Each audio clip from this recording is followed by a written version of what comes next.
listening to The Revenue Engine with Michael Pacheco, a veteran CMO who has driven over $10 billion in revenue in the past decade with strategic marketing and customer-centric leadership. Join your host as he transforms marketing departments from cost centers into profit centers. Prepare to shift your marketing into high gear and drive unprecedented growth.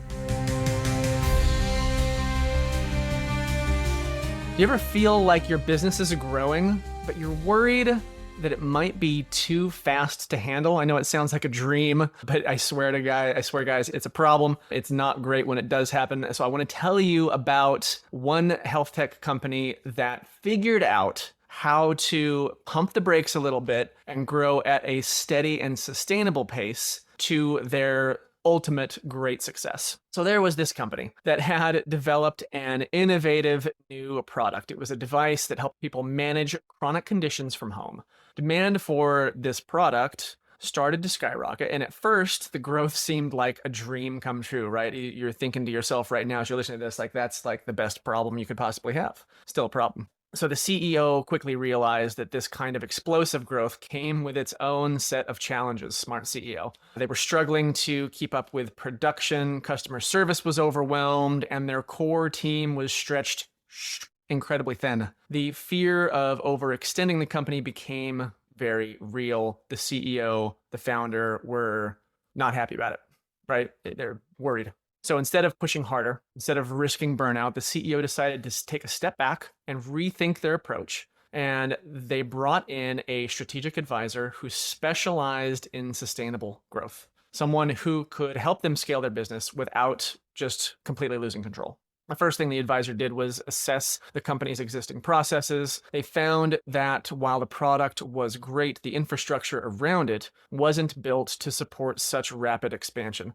The advisor helped the company streamline operations by automating key processes like inventory management, customer support, all of this kind of stuff that really helped ease the strain on their team. After that, they focused on the team itself. So the company had a small but dedicated workforce.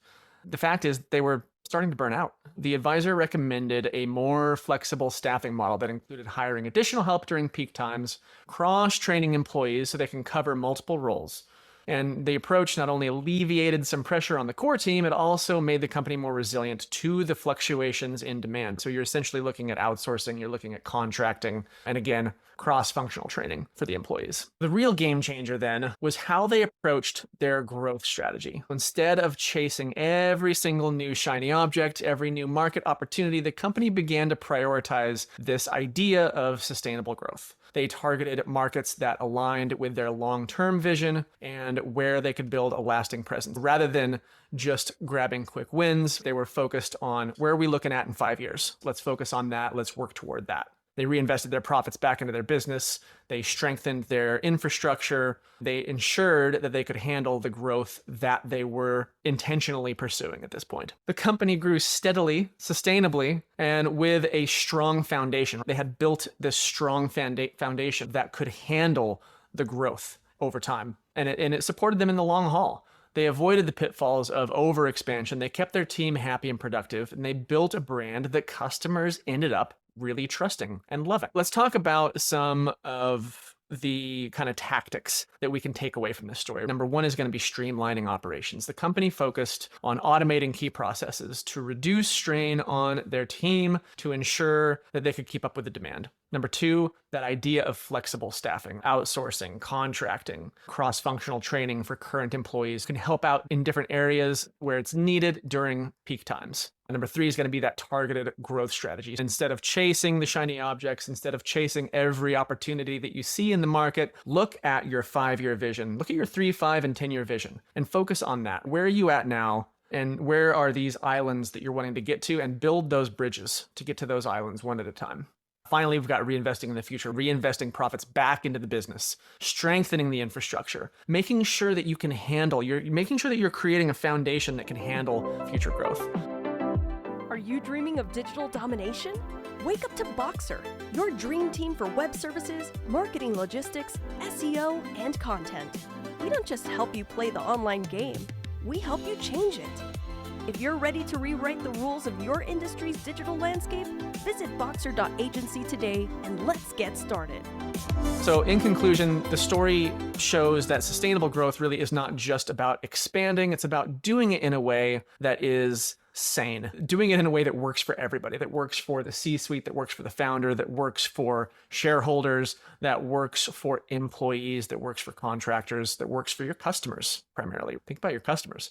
So whether it's streamlining operations, adopting that flexible staffing model, being selective about the markets that you enter, these strategies can really help your business grow without that additional risk of overextending, of burnout, all that kind of stuff that comes with skyrocket growth. What I want you to do now is think about your business in the terms that we've been talking about here, right? Are you set up to support growth? Are your operations set up to support that growth over time? Do you have that foundation built in? If not, what can you do to start laying that groundwork? Is your team prepared for the challenges that come with scaling? And finally, are you targeting the right markets for long-term success, or are you chasing those shiny objects? Are you chasing those smaller market opportunities?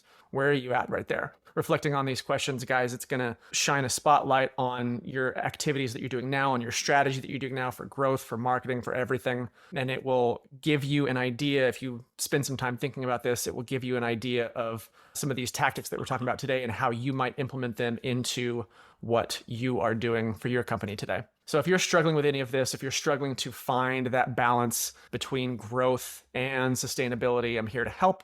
Reach out to me and let's chat. I will buy you 14 beers worth of my time at no cost to you. It's a half an hour on Zoom. I have nothing to sell you. My only goal here is to give you some actionable value that you can apply directly to your business.